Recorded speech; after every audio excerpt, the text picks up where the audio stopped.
Hi everyone, my name is Savita Sharma. स्वागत है आप सबका इस चैनल पे सविता ट्यूटोरियल्स में। इस वीडियो से आज हम एक न्यू सीरीज़ शुरू कर रहे हैं जिसमें हम टॉपिक्स को DC1 का कंप्लीट सिलेबस करेंगे और टॉपिक्स को क्लियर करते जाएंगे, डिस्कशन करेंगे इसमें। और टॉपिक बाय टॉपिक जो भी क्वेश्चंस बनते हैं वो भी देखेंगे कि किस तरह के क्वेश्चंस बनते हैं, क्या इंपॉर्टेंट है टॉपिक्स में। टॉपिक्स को क्लियर करने से ऐसा होता है कि आपको टॉपिक्स समझ आ जाते हैं और कॉन्सेप्ट्स आपको क्लियर हो जाते हैं, तो आप उसको बिना रटे भी एग्ज़ाम में लिख सकते हैं। और यही बेस्ट वे होता है एग्ज़ाम परफॉर्म करने का, क्योंकि अब आप स्मॉल क्लासेस में नहीं हो कि आप क्वेश्चंस रट के जाओ स्कूल में और उस तरह से आप परफॉर्म करो, नहीं, क्योंकि एक ही टॉपिक से बहुत सारे क्वेश्चंस बन जाते हैं और क्वेश्चंस को डिफरेंटली पूछा जाता है। तो आप ओवरऑल क्वेश्चंस को, टॉपिक्स को, अगर आप पॉइंट्स आपको पता हो कि अच्छा ये टॉपिक्स में ये पॉइंट्स हैं, तो इस तरह से आप समझ के अंडरस्टैंड करके ज़्यादा बेटर आप परफॉर्म कर सकते हैं एग्ज़ाम में। स्टार्ट करेंगे। पूरा सिलेबस एक वीडियो में कंप्लीट नहीं होने वाला है, इसीलिए मैं इसको वीडियोस में अलग अलग वीडियोस में कंप्लीट करने की कोशिश करूँगी। और जो भी वीडियो डाल रही हूँ काफ़ी लॉन्ग नहीं है, शॉर्ट होगा वीडियो। तो प्लीज़ जितना भी वीडियो है पूरा देखा कीजिए, क्योंकि आपके लिए ही बहुत ज़्यादा मेहनत की जा रही है और आपके लिए इस तरह से पूरा सिलेबस लेके आ रहे हैं। तो प्लीज़ आप लोग ज़रूर देखें। जब आप लोग वीडियोस देखते हैं तो प्लीज़ आपसे रिक्वेस्ट है कि पूरा देखें और सब्सक्राइब नहीं किया हो चैनल को ज़रूर सब्सक्राइब कीजिए।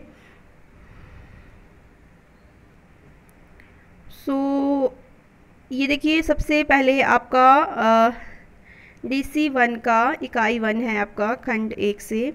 इसमें आपके जो भी टॉपिक्स बनते हैं उनको हम क्लियर करेंगे। तो सबसे पहले इसमें आपका बच्चे के बारे में है कि जो बच्चे किस तरह से उनका जीवन होता है और वो किस तरह से अपने आसपास की चीज़ों से, अपने आसपास के वातावरण से खोजबीन करके, खेल करके किस तरह से अन्वेषण करते रहते हैं, खोज करते रहते हैं और इस तरह से वो सीखते रहते हैं। ठीक है, तो इस तरह से क्वेश्चंस काफ़ी बनते हैं और इसमें मैंने थोड़े बहुत क्वेश्चंस इसमें मैंने आपको चूज़ करके लाई हूँ। जैसे कि शहरी बच्चे और गांव के बच्चे में जो भिन्नताएं होती है वो आप देख सकते हो कि किस तरह से जो एक शहर का बच्चा है और एक गांव का बच्चा है उसमें क्या भिन्नताएं पाई जाती है। तो इसमें आप मेन पॉइंट समझ के रखिए कि जो शहरी बच्चा है उसका जीवन, उसने अपने आसपास क्या देखा है कि जो जीवन है वो काफ़ी तेज़ रफ्तार है। ठीक है, उसके पास हर सुविधाएं उपलब्ध है जो भी उसको चाहिए, जैसे कि वहाँ पर स्कूल है, अच्छे स्कूल्स हैं, इसके अलावा अस्पताल है ना, इसके अलावा काफ़ी परिवहन की, जहाँ भी जाना चाहे जा सकता है आसानी से। जबकि गांव में जो बच्चा है उसको काफ़ी चल कर जाना पड़ता है। बट कई चीज़ें ऐसी है गांव में जो कि शहर के बच्चे में नहीं पाई। जैसे एक स्वतंत्रता है, गांव का बच्चा दूसरे घर में जा सकता है, खेल सकता है आसानी से और कई चीज़ें वो अलग से समझता है। तो ये सब चीज़ें जो है भिन्नताएँ होती है जो कि शहरी बच्चे और गाँव के बच्चे में पाई जाती है। इसको इस तरह से आप पॉइंट्स को लर्न करके रखिए। और यही भिन्नताएं हैं जो उनके जीवन को आगे प्रभावित भी करती हैं। ठीक है, तो इस तरह से आपने इस क्वेश्चन को आप देख सकते हो। इसके बाद इसमें एक टॉपिक बनता है विकास के क्षेत्र। ठीक है, काफ़ी इम्पॉर्टेंट क्वेश्चन बनता है कि विकास के क्षेत्र कौन कौन से हैं। तो विकास के क्षेत्र आपको पता है कि सबसे पहले शारीरिक विकास है, शारीरिक विकास, क्रियात्मक विकास, भाषाई विकास, सामाजिक विकास, इस तरह से विकास के अलग अलग क्षेत्र हैं। ठीक है, तो इससे भी क्वेश्चन बनता है। इसमें ये है कि ये टॉपिक काफ़ी इम्पॉर्टेंट है। इस टॉपिक को आपने ज़रूर क्लियर करना है, क्योंकि इसमें सिर्फ ये क्वेश्चन तो बनेगा ही बनेगा कि विकास के क्षेत्र कौन कौन से हैं, बट इसमें एक सेपरेटली क्वेश्चन भी आता है कि आपको एक्टिविटी दी होती है, गतिविधि दी होती है और आपको पता करना होता है कि विकास के क्षेत्र किस क्षेत्र में आता है, ये आपने बताना होता है। जैसे कि कोई भी आपको एक्टिविटी दी होगी, खेल दिया होगा, जैसे कि मोतियों में बच्चा मोतियों की माला बना रहा है, तो विकास के कौन से क्षेत्र में आ रहा है। ठीक है, और इस तरह से काफ़ी क्वेश्चंस इसमें बनते हैं और मैंने भी इसके सेपरेट वीडियोस बहुत सारे DC1 में डाले हैं कि विकास के किस क्षेत्र में आता है। आपने नहीं देखे हैं तो आप प्लेलिस्ट को चेक करके देख सकते हैं इस क्वेश्चन के लिए।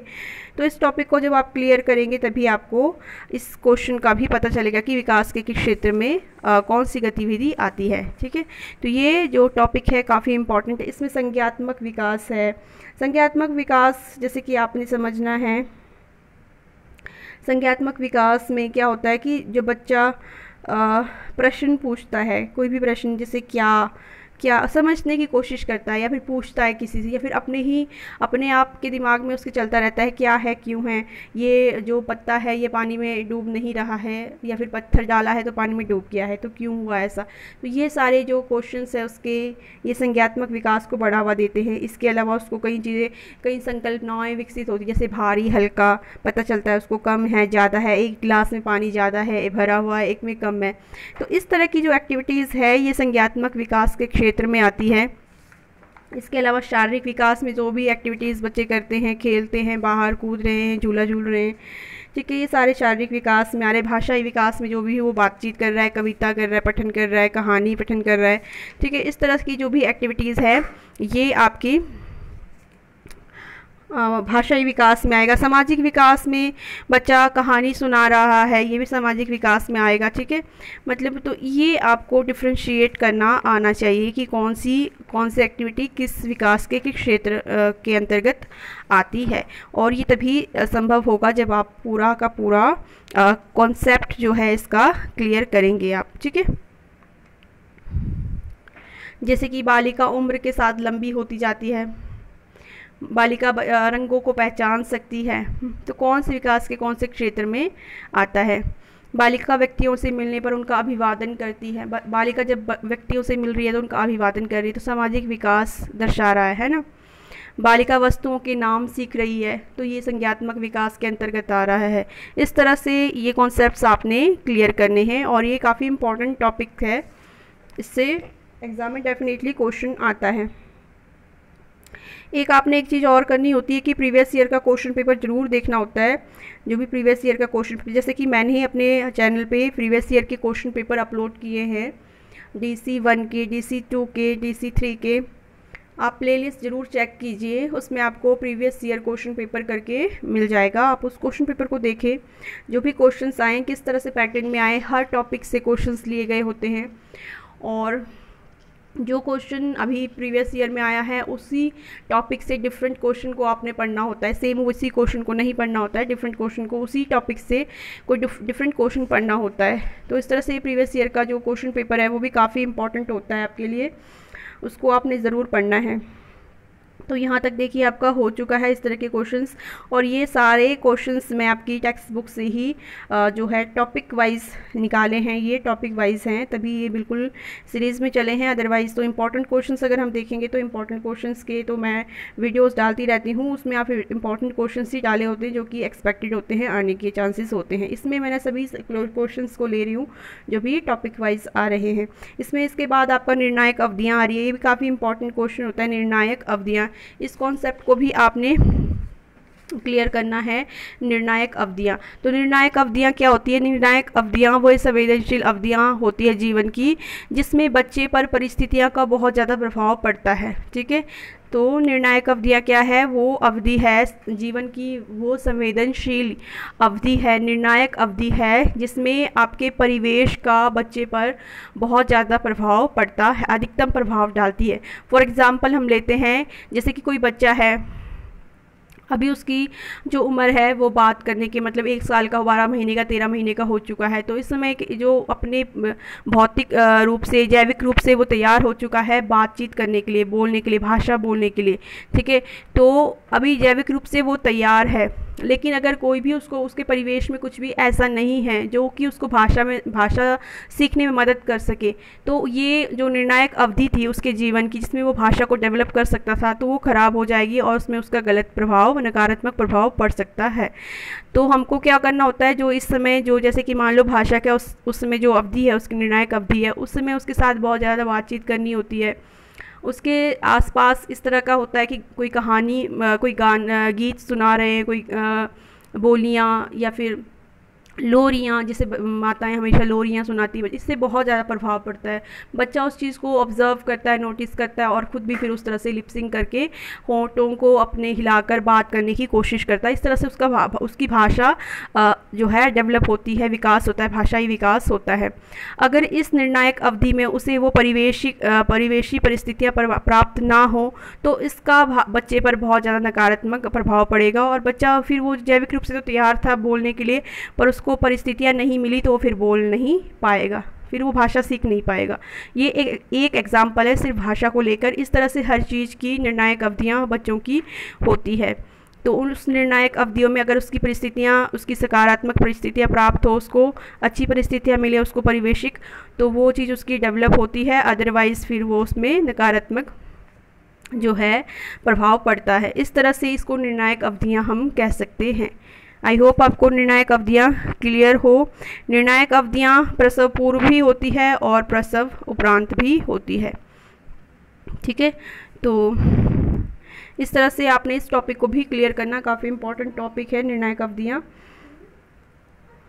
इसके बाद आपका इसमें ही आता है टॉपिक में विकास को प्रभावित करने वाले कारक कौन कौन से। बच्चे के विकास को जो प्रभावित करते हैं वे कारक कौन कौन से। विकास को प्रभावित, तो विकास को दो चीज़ प्रभावित करती है, एक तो परिवेश जो उसका वातावरण है और दूसरा जीन। ठीक है, और परिवेश को भी आगे दो चीज़ों में हम ऐसे डिवाइड कर देते हैं। इस तरह से परिवेश को देखिए, जो इस तरह से मैंने आपको शॉर्ट में नोट्स दिया है, इसी को ही आपने इस तरह से आप भी एग्ज़ाम में इस तरह से कर सकते। कोई भी क्वेश्चन आया है उसको पेंसिल से आप थोड़ा सा जो आपने पढ़ा होता है उसको आप इस तरह से रफली लिख सकते हैं और उसको बाद में फिर फर्दर एक्सप्लेन, जब आप आंसर शीट में कर रहे होते हो तो उसको पूरा एक्सप्लेन कर सकते हो जब आपने टॉपिक्स को पढ़ा होता है। तो इस तरह से देखो, परिवेश और जीन, परिवेश आके दो चीज़ों में कैटेगराइज हो जाता है, जन्मोत्तर परिवेश, जन्म पूर्व परिवेश, और इस तरह से जन्मोत्तर में फिर से आपका भौतिक और सामाजिक परिवेश। इस तरह से फिर इसको आप एक्सप्लेन भी कर सकते हैं। ठीक है, तो इस तरह से ये चीज़ें आपकी विकास को बहुत ज़्यादा प्रभावित करता है। कोई भी टॉपिक में डिटेल उसमें मैंने सेपरेटली वीडियोस बनाए हुए हैं सभी क्वेश्चंस के, इसमें हम डिस्कशन कर रहे हैं सिर्फ इम्पॉर्टेंट चीज़ें, कंप्लीट टॉपिक्स को। ठीक है, तो इस तरह से शिशु, इसके बाद आपका टॉपिक आता है शिशु गृह सेवाएं क्यों आवश्यक है। ठीक है, शिशु गृह सेवाएं क्यों आवश्यक है, ये भी क्वेश्चन बनता है। और शाला पूर्व शिक्षा क्यों आवश्यक है, इस तरह से भी इस क्वेश्चन को पूछा जाता है। और इससे शाला पूर्व शिक्षा से आप क्या समझते हैं, उदाहरण देकर बताइए, इस तरह से भी क्वेश्चन बनता है। तो शिशु गृह सेवाएं या फिर शाला पूर्व शिक्षा क्यों आवश्यक है, इसके लिए भी आप पूरा कंप्लीट टॉपिक पढ़ सकते हैं। जैसे कि जो शाला पूर्व शिक्षा है वो काफ़ी इंपॉर्टेंट होता है, क्योंकि जो 5 ईयर्स का बच्चे की एज होती है, इसमें बच्चा बहुत ज़्यादा विकास का पूरा इसका विकास हो रहा होता है बच्चे का, हर तरह से सामाजिक, मानसिक रूप से बहुत ज़्यादा विकास, शारीरिक रूप से विकास होता है। तो इस समय बच्चे को पूरा परिवेशिक परिस्थितियाँ प्राप्त होनी चाहिए। कई घर ऐसे होते हैं जिसमें ये सब चीज़ें प्राप्त नहीं होती है, जैसे जिसमें मेनली वो घर होते हैं जहाँ पर माता और पिता काफ़ी निम्न सामाजिक स्तर से होते हैं, काफ़ी गरीब होते हैं, और वो दोनों ही काम करने के लिए निकल जाते हैं, तो घर में कोई भी नहीं होता है। तो बच्चे की देखभाल के लिए फिर उनको शाला पूर्व शिक्षा में डालना पड़ता है। इससे उनको एक परिवेश मिल जाता है बच्चे को। अगर ऐसा ना हो तो फिर बच्चे को अपने साथ ही ले जाना पड़ेगा या फिर घर में अकेले उनको छोड़ना पड़ेगा, और उनको बच्चे को वो परिवेश नहीं प्राप्त हो सकता है। ठीक है, अपने साथ भी ले जाएंगे, वहाँ पर भी काम, माता पिता काम करते रहेंगे और बच्चा अकेला पड़ा रहेगा, उससे उसको जो चीज़ उसका पोषण है, शिक्षा है, वो उसे प्राप्त नहीं होगा। ठीक है, एक तो ये कारण है। दूसरा है कि जो शाला पूर्व शिक्षा है इसमें बच्चे को सभी चीज़ों का ध्यान रखा जाता है, बच्चे की शिक्षा का, बच्चे की पोषण का, खान पान का, टीकाकरण, सब कुछ इसमें ध्यान रखा जाता है। तो ये काफ़ी आवश्यक हो जाता है। इसके अलावा शिक्षा जो स्कूल के लिए तैयार होता है बच्चा शाला पूर्व शिक्षा में, तो ये काफ़ी इम्पॉर्टेंट हो जाता है। तो इस तरह से आप इसको मेन चीज़ें आप इसमें पढ़ के रखिए और इसी को आप फर्दर एक्सप्लेन कर सकते हैं काफ़ी वाइडली करके। ठीक है,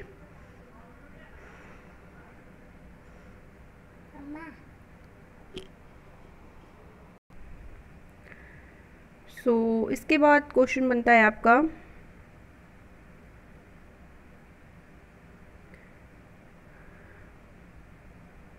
विकास के विभिन्न क्षेत्र कौन कौन से हैं। विकास के विभिन्न क्षेत्र कौन कौन से हैं।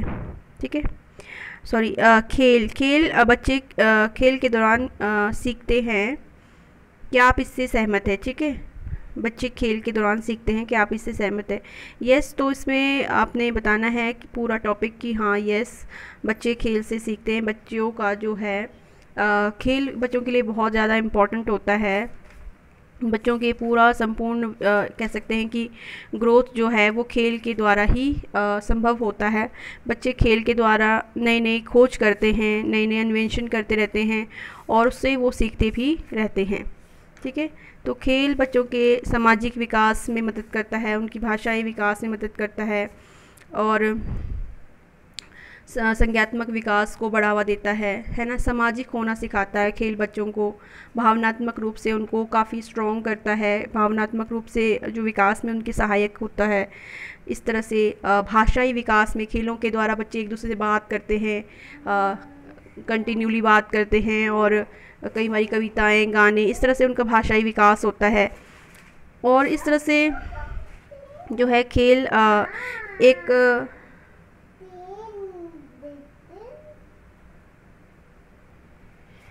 खेल ही खेल में बच्चे काफ़ी कुछ फिर वो इस तरह से सीख भी जाते हैं। और बच्चे के खेल में जो है पालनकर्ता की भूमिका भी काफ़ी अहम होती है। पालनकर्ता बच्चों के खेल का निरीक्षण कर सकती है, पालनकर्ता बच्चों के खेल को विस्तृत कर सकती है, उसको एक दिशा प्रदान कर सकती है।